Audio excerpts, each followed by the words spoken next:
Là où ça bouge, à Villiers-le-Sec, près de Creully, dans un décor qui n'a pas trop changé depuis 1944, l'idéal pour le tournage des Quinodidés.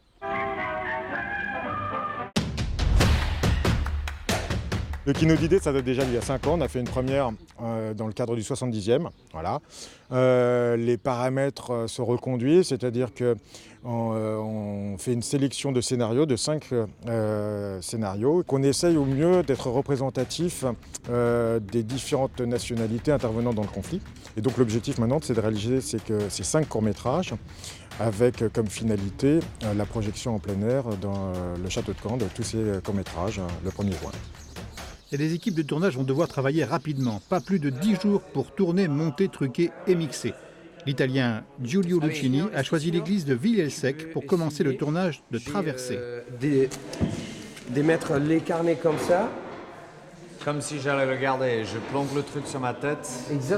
Ouais, exactement. C'est l'histoire d'un soldat américain qui débarque et il se trouve tout seul dans son clairière à un moment donné. Et il doit faire face à la solitude, abandonné en terre ennemie, et il va affronter quelqu'un qui n'arrive pas à le considérer comme ennemi.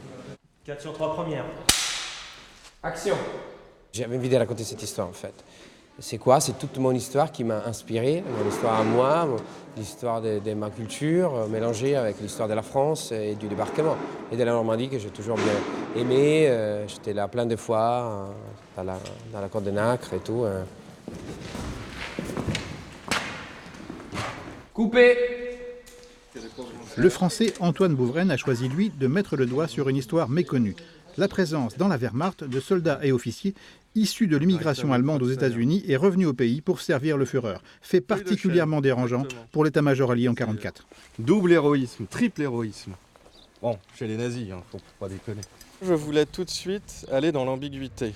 J'avais entendu parler de ces histoires d'Américains passés du côté allemand parce que je ne voulais surtout pas qu'il y ait une dichotomie entre les différents belligérants. Alors oui, l'Allemagne nazie a de toute façon un substrat terrible derrière, nous le savons tous, mais il y a des Français du côté des nazis, du Français du côté des résistants, des Allemands qui ont résisté, et on ne peut pas tout simplement dire il y a les gentils, les méchants. On est obligé de trouver un milieu, un juste milieu, quelque chose qui nous fasse réfléchir, qui nous choque fondamentalement. Un Américain mais nazi, comment? Pourquoi? Et du coup, tout de suite, le spectateur doit se poser des questions.